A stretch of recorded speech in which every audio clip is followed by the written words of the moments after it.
Okay, we're here tonight with Ike Fluellen, and we appreciate you coming in, Ike.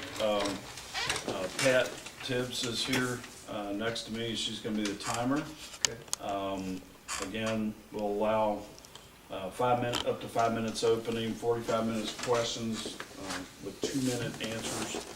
And we're going to go around the table. On her, Pat's right is Dennis Tibbs, Brian Crumby, Ken Vaughn, Bob Bagley, and then Larry Rogers. So with that, why don't we open it up and go ahead and do your opening, and then we'll come in behind that with questions. Okay. I'm Ike Fluellen. Obviously, I've known most of you for a long, long time. I'm married to my wife Terry. We have children, grandchildren. We live in Point Aquarius. But I first came to Montgomery County in 1981. And Sheriff Joe Corley hired me to come up here and run his narcotics division. I'm a long-time county resident, and I have a Bachelor of Science degree from Sam Houston State University and almost 39 years of experience in Texas law enforcement. At that time, I have about 18 years as an administrator. When they built Montgomery College, I was the first director of police at Montgomery College, and then I was offered a job at the Aldine Independent School District, and I went down there. That's the 11th largest school district in the state of Texas. I was chief of police there. And then Tommy Gage asked me to come back to the sheriff's office, and I went back as a captain. I was over the patrol division for a year or so, and then they created the inspector position, which is captain pay grade. But I inspected the other captains and their divisions to make sure that they were doing things according to policy and procedure and as efficiently as possible. I held that position until I retired in June of 2013, and I've been at home ever since. But I did go back about a year later to see my son get promoted. He's a sergeant there, and at the promotion I got signed back up again, so I'm still a deputy now. I still have a commission. I do all the training everybody else does, the qualification. I just don't have to go to work every day. I don't get any money for it. But, it's just something that once you do it, it's sometimes you miss it if you get away from it a little time. But I just, really think that then a constable position would be a good fit for my experience because they're over the Willis ISD security, and I have the background in school policing. I've also written policy manuals at 2 different agencies and established rules, regulations, and budgets. Those are some of the big things you do in law enforcement. You have to have a comprehensive policy for all your employees, because if you don't have one, then there are no rules. And so I've already done that, and I know how to do it. I'd be glad to do it again if I have the opportunity. That's about it. Okay, great. Okay, why don't we start with, on question number 4, in the questionnaire we had asked, what goals do you have in mind if you're elected, and which you want to be measured against in the coming term? And you mentioned effectively oversee the use of tax dollars and deliver quality community-oriented law enforcement services, and run the department with integrity, transparency, and financial responsibility. Those last 3 items, integrity, transparency, financial responsibility, do you think those are occurring now? Not to the degree they should be. Okay. Sometimes men are allowed to work extra jobs when they're actually working on duty, and that's against the law, and it's not professional. And that happens with a lot of different agencies. But I just think that everything needs to be above board. You should have the opinion that if a Texas Ranger walked in your office in 10 minutes and you didn't know it, you had nothing to hide. If he was investigating you, you have to be honest, and you have to be above board, because that's the public money, and it seems like we never have enough public funds. But I can tell you the government squanders a lot of them even on this level. That's not right. Okay. Not at all. Yeah. Okay, what are the three major challenges you see for your department if you get the job? For a good department, well, number one is the hiring of good employees, to have good candidates to hire, the training, and then the effective management. You know, you need to have a good first-line supervisor that knows what they're doing, that works with the people, but also makes sure that the people are staying within the policies and procedures. You know, policemen sometimes can get off in left field, and you can't allow that. But you have to manage it. I'm not saying being a dictator or anything, but you have to have people under you that supervise all the employees. And I know this, the times that I was happiest when I was a rank and file person is when I knew what the rules were. And I knew what I could do and what I couldn't do. If the rules are one thing for Bob Bagley and another thing for Ike Fluellen, that don't ever work. And almost every agency up there has that. And I can tell you, if I'm running it, we won't have it. The rules will be the same for everybody. Okay, so, in her question, there were three major challenges. You said the hiring? Yeah, hiring good people, the training of the people, because you have to do training every year to keep up, and the management of the funds and the supervision. I kind of put that into one deal. Okay. You have to have all of those to be successful. Okay. A couple questions about video information, cameras, body cams, dash cams.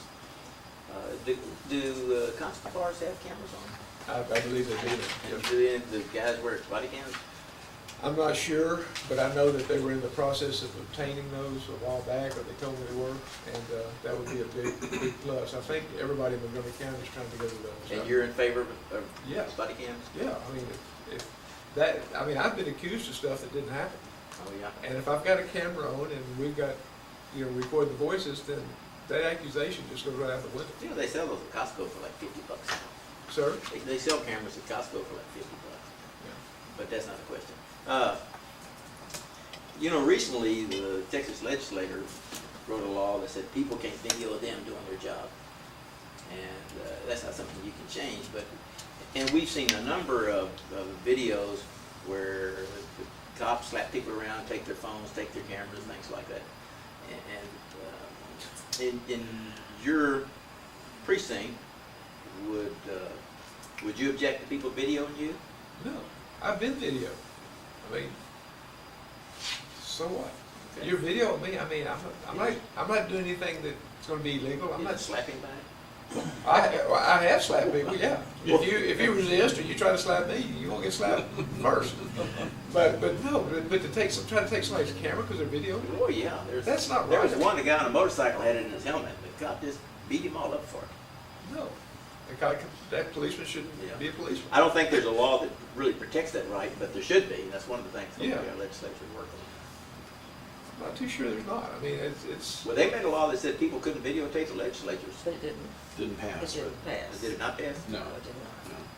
But there's not a specific protection for it though, right? if you video me and I'm a policeman, I'm out there doing my job. I'm not going to do anything illegal anyway. Yeah. And if that's fine, that would just be evidence. I go to court, I can It use it. should be, yeah. Because I've seen people say he did this or they did this, they did this. No, that's before we had the cameras in the cars and stuff. Yeah. So A lot of things that are issues right now we only learned about because somebody somewhere videoed it. Okay, thanks. if you did your job right, you don't.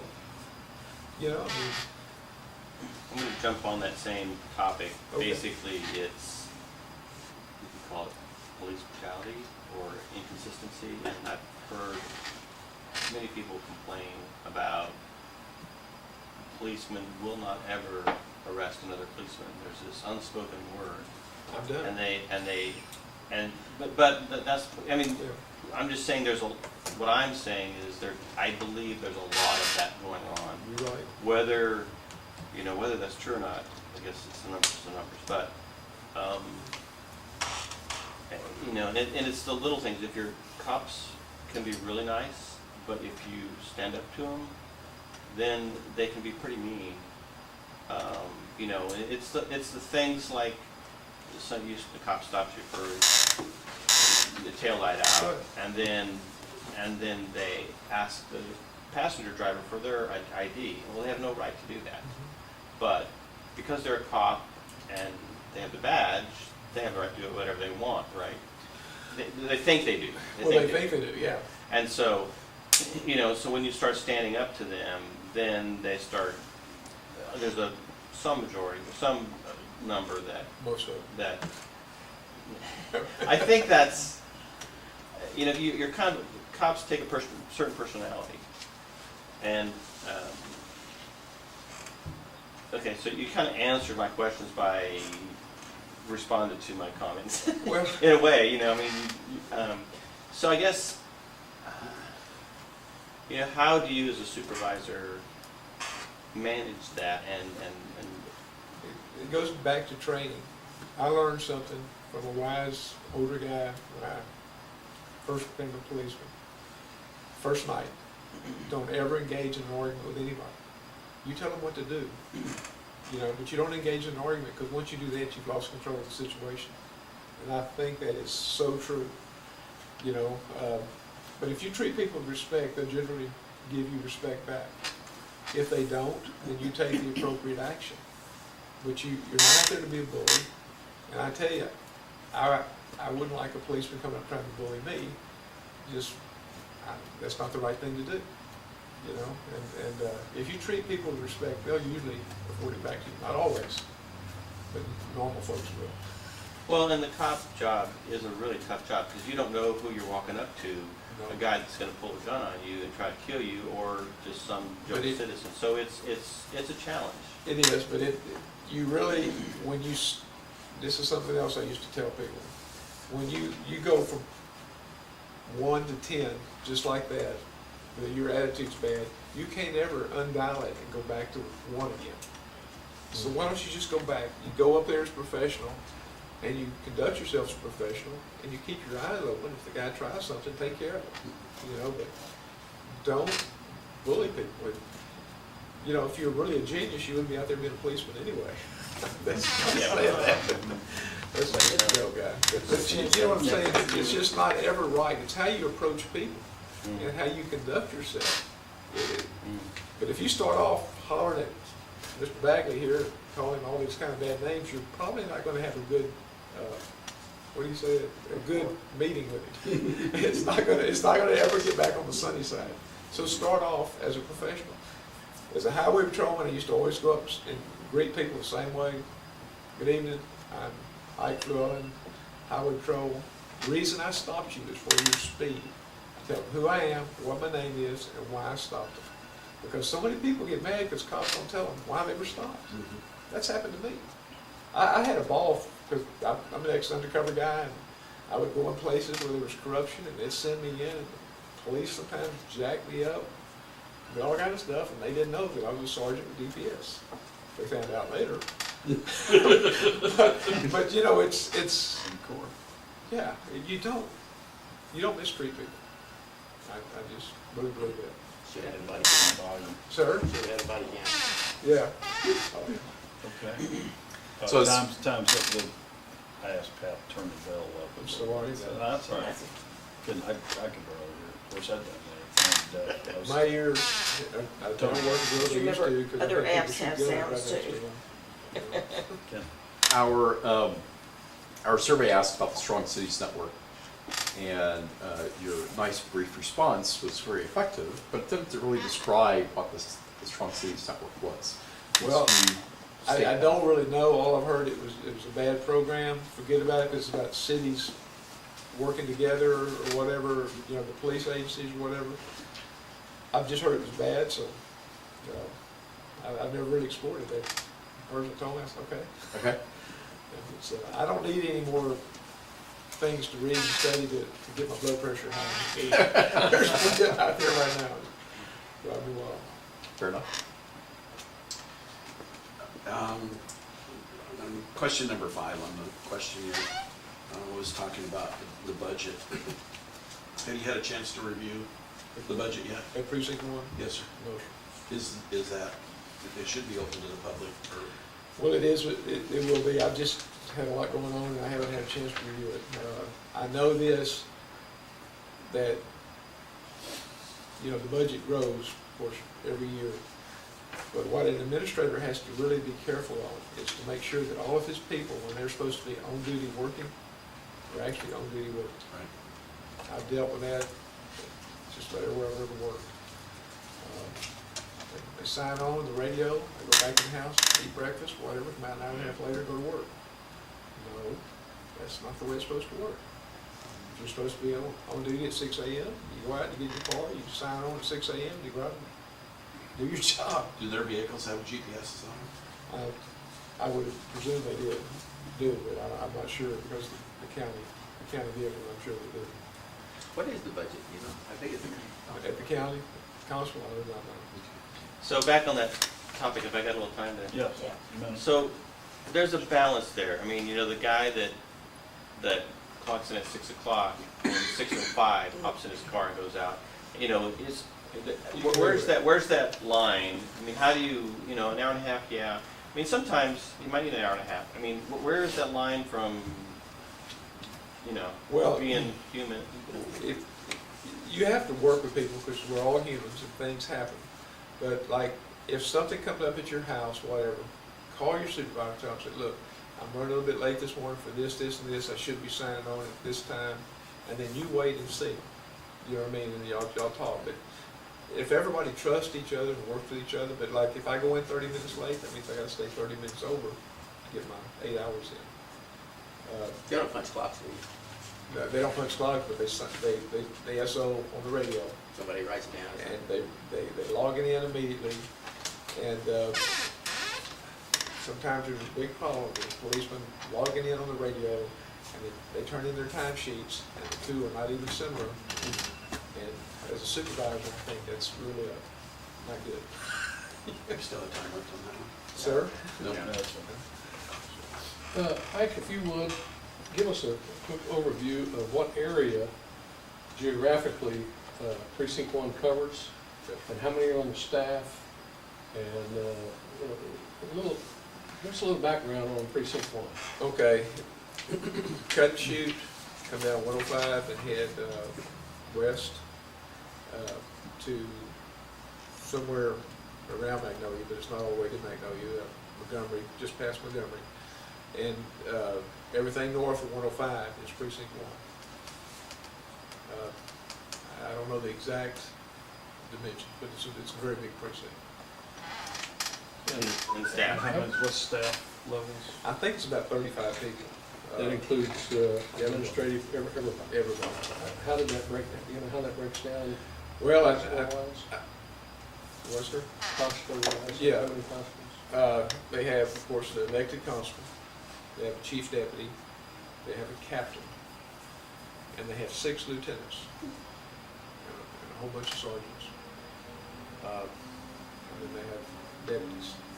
But they have several different divisions. They have of course, the civil division, which does the mandatory duties that a constable has to perform. They have the Willis ISD division, which provides security for the school. They have the lake patrol, which is another very important task. They, work the lake and police that, and then they, just have the people doing the patrol, what patrol they do. And Is it normal for the constables to be responsible for the school district? Because my understanding is CSID has their own. they have their own. It's more expensive when you have your own, and I think that's why they went that way. It's certainly okay to do that but the constables that are assigned there, they have to be there all the time. And then other guys have to be there because, schools are very important, and I think there's always potential for something really bad happening. And your son's with the sheriff. He's a sheriff's officer. You have a boat, I guess, with the lake? No? How do you patrol it? Just walk around the shore? You talking about the sheriff's office? Yeah. No, the constable's office. Oh, the constable's office, I think they do. Yes. I thought you were asking me if I had a boat. I said, no, I don't. I'm sorry. You don't need it when you got a constable boat. Yeah. No. Well, no, I wouldn't use a kind of boat to go right. May buy one though. Okay, just to follow on to the staff levels, somewhere in here, I don't know who put this questionnaire together. Can't imagine. Somewhere in here, it says that you would cut down on staff, primarily, you think there's too many supervisors, I believe? Well, And how many is, do you have a ballpark idea on what levels? well, I would have to get in there first and see exactly how they got them assigned, but when you have 6 lieutenants for, and I'm saying 35, that's, it's 30 to 35 people. 6 lieutenants, 1 captain, the chief deputy, that's a lot of supervisors, okay? I can see maybe 3 lieutenants, but, they have the, if the lieutenant's over the schools, okay, you're a lieutenant. There's a guy, a lieutenant over the Lake Road, you're a lieutenant. Well, you know, you can have more than one thing under your command if you're on administration. Administration, anything lieutenant above is kind of administration. But I just think they could cut down a little bit. But a lot of times, constable's offices, I'm not particularly just singling this one out, they make a lot of people, lieutenants and ranks, they pay them more money. And that's the reason they do it. And that's the thing that I saw in Harris County a whole lot. Is becoming a lieutenant something by how long you've been there, or by appointment, or appointment? They have tests though, right? Sir, They have tests. I don't think they do here. They should, because we're civil service now. Would you implement? That's absolutely. You know, we have a friend who's lieutenant with the troopers, and I think he had to study and take all kinds of tests and stuff. He's what? With the DPS. Oh, yeah, you do. You have a test, and you have to pass it. About how much money do lieutenants make? At the sheriff's office, Well, at the constable's office. it'd be a guess, but I think they make one rank lower than the sheriff's office, because the sheriff's office is over a lot more, you know. I would say 60s. Not bad. But I can find out if you'd like me to. I'm just curious. Okay, okay. Where do you think the possibility for corruption resides in the county government? And would you do something about it if you felt that it was going on in your own area? So, yes, I would. I would do something about it immediately. But you have people that are supposed to be working when they're not, if at all, drawing paychecks. You have people arresting people on charges, oh, thank you, sir, that aren't really legitimate. That happens. You have people having their houses searched and their property seized, and so forth. You know, there's things that happen that aren't right. That's why it has to be, you have to have somebody up there on top that's not afraid to step in and say, look, this is not right. We're not doing this. But there's things that go on that shouldn't go on. And if you did something, you would get arrested for it. There's some people that could do the same thing in front of law enforcement, they wouldn't get arrested. Now, that's not right. Period. Okay, we're about halfway point. Done. Okay. Were you at the meeting, the last sheriff's meeting, which I guess was 2 weeks, 1 week or 3 weeks ago, where Napolitano and Rand were both there? At MC2. I think you might not have been. No, I intended to, No, sir, Reagan came forward. Yeah, because, you know, I was Was it intending to Reagan go, or but I Earl? couldn't. yeah, at one time Earl tried to tell us that he was you. Who's the, Earl did? We knew better. no. I bless him. One of the things that we didn't have talked to to say her. one of the things we talked about was the militarization of the local police. And you know, the federal government has basically bribed our school systems to do what they want. And they've done it to a large extent to local police too. Sure. You know, talk to men getting black cards, talk to men getting black uniforms and SWAT teams and all sorts of things. To what extent is that being done with the constable And would you oppose it? And just real quickly, tell me what the color scheme is for the constable. What do you mean? What uniform color, They're- car color, boat They're color, dark colors. like they are at like the Politanos? Yes, they're dark colors. Is that what they are countywide? No, it's just that some of the guys are going to the dark colors good at night. It gives you a little bit more protection than the lighter colors if you're in a bind. And, I can tell you, they used to have, you know, almost white shirts. Yeah. And if you're trying to go in on a burger or something, or he's armed or something, you stand up, you're target. But at the sheriff's office, we had drones. I think we had 2 for a while. They say they don't have any now, I don't know. There. One's in Lake Conroe. One's in Bottom Lake. Yeah, one's in Lake right? Conroe, yeah. But we had drones that they got, And the feds paid for that, or gave grant for it? yeah. And that was a constable drone? No, it's sheriff's Sure. office. But we also, I don't know if the constables has anything, but we also, they provided vehicles, you know, surplus vehicles that they had, and there was weapons that we had, and I'm not really in favor of it. But, you know, should the police be armed like the military? No, but they should have, you know, means to protect themselves. Me personally, if I was back at work and I had to carry a rifle, I have assault rifles. And I leave them in my gun safe. I take my 30-30. It's a good gun, it's not politically incorrect, and they're very effective for self-protection. Well, one of the big threats is that the feds are in black uniforms, black cars and all that, and if they get all the locals to look the same way, then it'll be easier for them to utilize them as an extension of the federal government. Yes.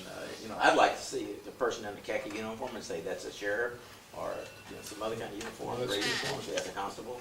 That's a good And point. not think everybody is the fed. Yeah, I don't ever want anybody to ever confuse me with a federal agent. So, if I'm a constable, I will, I'd certainly look into it. Or Earl. Or Earl. All right, Brian. Whatever. What's your understanding of what the rule of law is, and tell me your philosophy on that? Well, the law is the law, but it should be enforced equally across the board. You should have a special group of people that are exempt from the law, and you have to treat everybody fairly in the same way. I don't believe a society works if you have a group of policemen that can do anything they want to do. You know, because I was always raised, and people talk to me about the same rules apply to everyone and at all time. And So, can certain industry groups make laws with the state legislature to lobby them that might favor them over others? And then would we really want to follow those rules of law? Are those rules of law? well, it just, You know. yeah, I never, yeah, there's stuff that probably would favor some people, but I'm a criminal type person, like stealing and, you know, drugs, and, but that's an interesting question. That might change the whole thing a little bit. But, Yeah, I mean, there's a lot of facets to the rule of law, and Yeah. a lot of people have different concepts of it. I was just brought up that way, that the law applies to everybody, and you don't let cops go.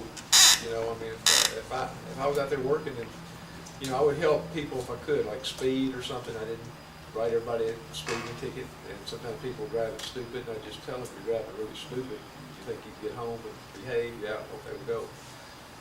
But if I'm really have a sore spot for people stealing, especially if they're cops. And I can tell you there are some policemen that do steal.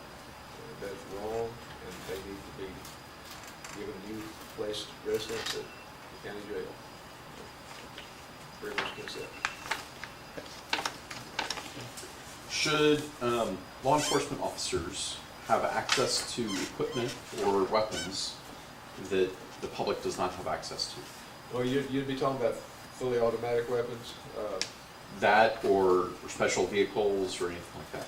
Well, the vehicles, you may have to go rescue somebody. I've always said though, when it comes to fully automatic weapons, they have some at the sheriff's office. Most of the assault rifles up there are semi-automatics, which the public can purchase and carry legally. But, you know, I don't know, they got that equipment in case, when the dude hits the fan. I mean, that's why they got it. And, would they use it for something else? Well, they might. You know, but you've got to trust somebody, but the sheriff always told me we have this equipment, you know, in case the feds come in and try to take over, we're going to chest. And that's what he told me. I had no reason to doubt what he Which said. sheriff was that you're talking about? I'll get it. Okay. He said, I told him, if you're resisting the federal government getting our guns, I'm not with you. You know? You're not what, you're with them? Oh, if he was resisting? Yeah. Yeah, I'm not gonna give up my guns. Yeah. I'm gonna help take somebody's guns. It may help organize a militia to resist them, but it's All right. Question number 16 was really, it says for the sheriff, but I'm gonna put it over to the constable. It was how many days off per year is reasonable for a constable to learn or to teach, and go to seminars, workshops, motivational talks. And, you know, you put on here, I'd estimate 10 to 15 days at a minimum. And I know they're not days off, but it was directed for sheriff, but it should have been for a constable, and the constable doesn't spend that many times doing it. No, they shouldn't, but, you know, I was thinking the sheriff, going to the sheriff, you have the jail and all, because the one thing that's really important is to communicate and to stay up to date with your training. Right. Because you can't lead a group of people if you're not properly trained to know what the law is. And the jail, the rules and regulations are real tight. Right. I But like- you're not in charge of the jail. Oh, no, so thank God. As a constable, you're gonna be spending less time than that. Well, I was in 5 there, probably 5 days at the most. And the other, to go along with that, as an elected official, there's no requirement for you to work more than an hour a day, or, you know, or even really have to show up for work. But do you plan on doing this full time? Every house I go to, I went to probably 1,500 more in my precinct. I tell them that if I get elected, I will do something very unusual in Montgomery County. Well, what's that, Ike? I'll go to work every day. You'll know where to find me. I'll put in my time. Why? Because I want to do this. You know, if I didn't want to do it, I'd just stay home. So why do you want to do it? And it sounds like you came out of retirement or I did something. come out of retirement. I think this country's headed to a bad place. I don't have much doubt about that. And we need some people that will be leaders that will protect this community. And I'm willing to do that. So is the campaign something that's kind of in your personality or kind of against it, or Well, are you a natural campaigner? Maybe that's the question. I don't think I'm a natural campaigner. I really, in my old age, have gotten shy. I was never shy a day in my life when I got older. And now I'm a little shy, so it's really hard, but it's something I need to do, you know? I don't mind talking to people, knocking on their doors, but you know, it's just, I've done a lot of things in my life where I was out there in front of thousands of people, but now I'm older age, it's harder to do. But I'm willing to do it, because I think, I'm not even too sure when we get to the election for a good bad time to start. I hope I'm wrong. I really do. I really hope I'm wrong. Okay, so we're down to about We started at 6:47. 6:47, so 10 minutes. Just flying by. We're just so much fun. Yeah. Well, it is. I enjoy talking to y'all. I mean, I'm friends with everybody in here, and I enjoy visiting with you. I explain, in your past areas of management, explain your duties as an administrator and what that entailed and how that will help you manage being a head constable. Well, I've been in 2 departments where as the administrator, I set the rules, I wrote the policy manuals. I was responsible for hiring and for training all employees. I was responsible for the way the department functioned. I mean, if something was wrong, I was the guy that was in trouble. I managed my supervisors and made sure that everything was going according to policy. And our written budgets, and that's something I'm not looking forward to again, but it's something very important. You need to live within your budget. You need to have a budget, and then I always had a 10-year plan. This is where I would like to be in 10 years, and this is how I'm going to get there. Because things are never going to get cheaper, I don't think. And if you don't have a long-range plan, then you're always getting surprised. 3 years down the road, I need to buy 2 new cars. Well, I could have told you that 3 years ago. Yeah, but that's the way I see it. Is this a 4-year term or 2 years? It's 4-year term. 4-year term. Yes, sir. Just give us an overview of the response. You answered it pretty much, but is there any more detail you can give us in the difference in what a constable is responsible for than the sheriff's department? What are the detailed responsibilities of the constable?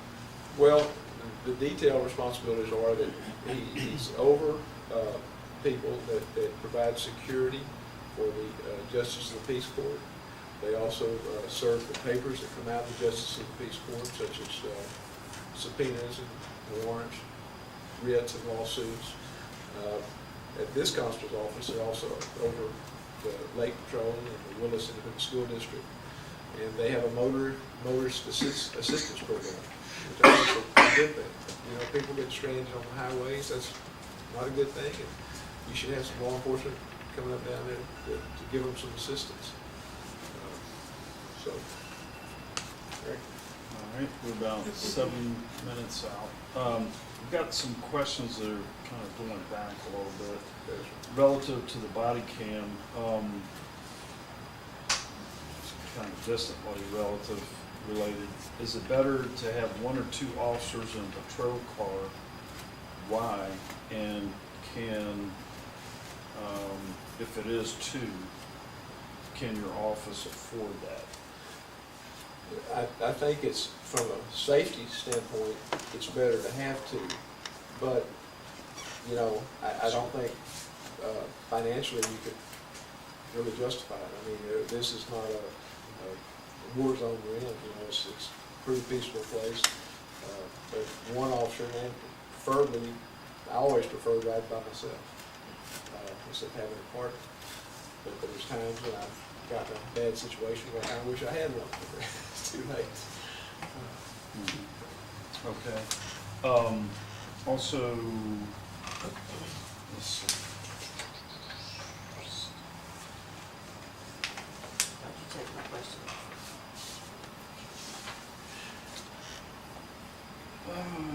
Oh, status on who's endorsing you? Well, never mind. We'll get to that later.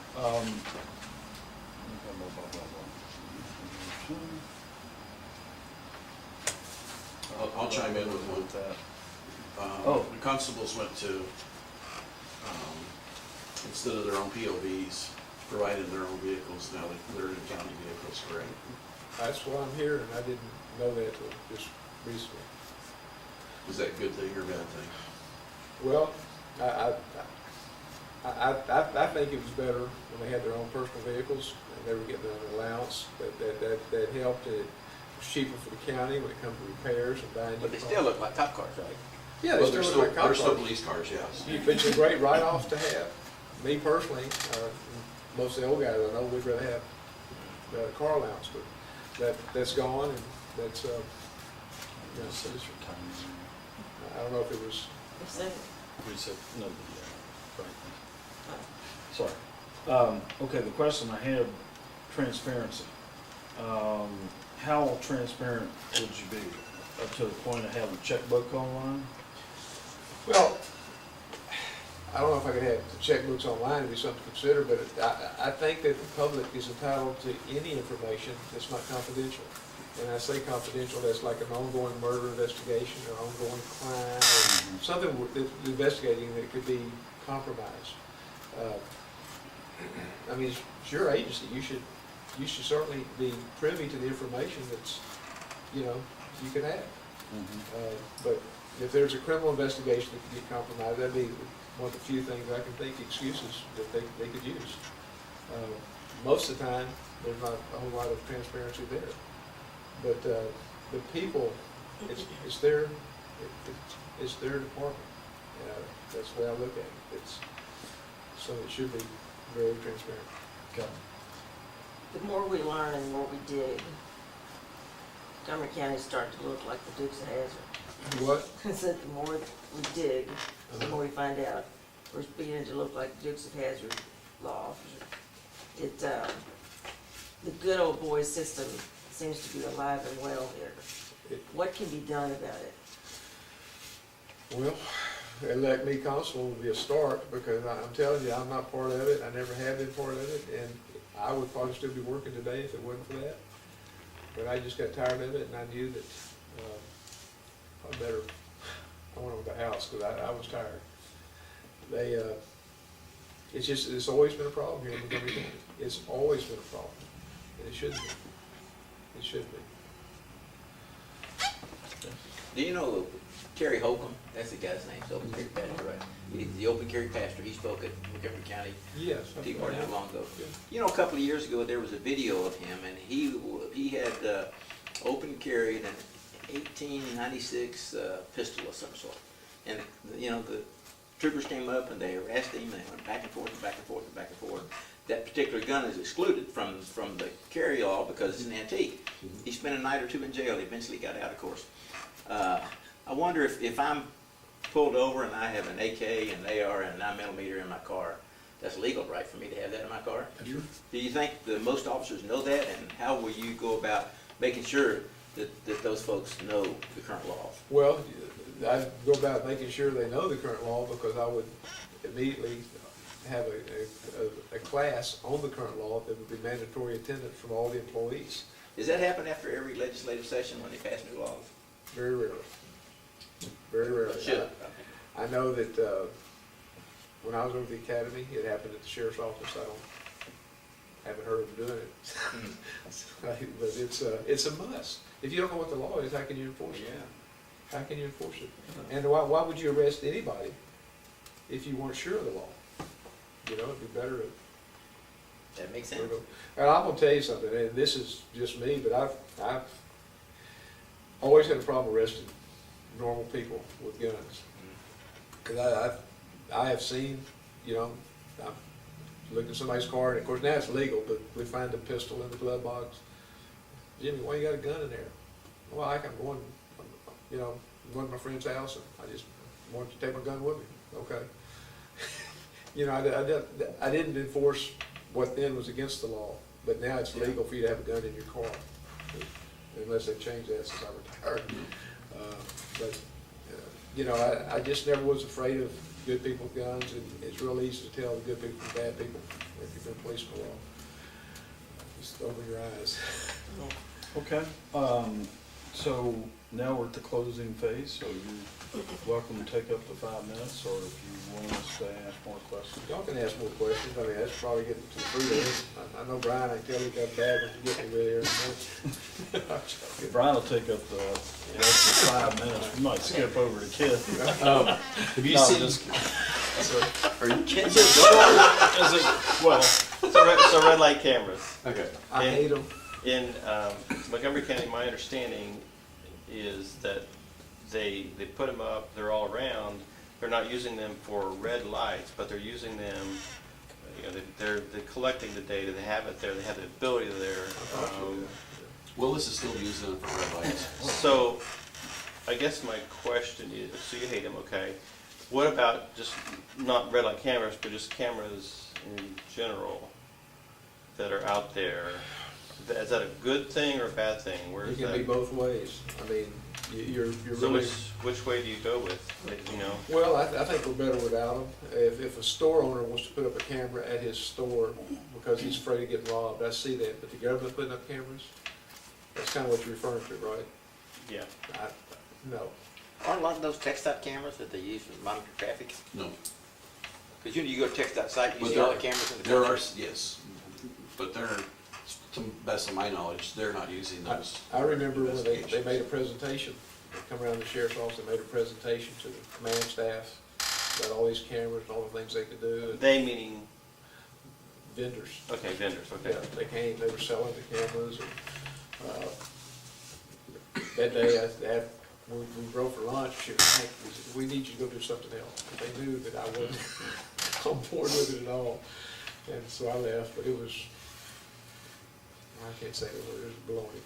But All right, Thank you. have you seen the video of the police officer flipping the girl out of her desk?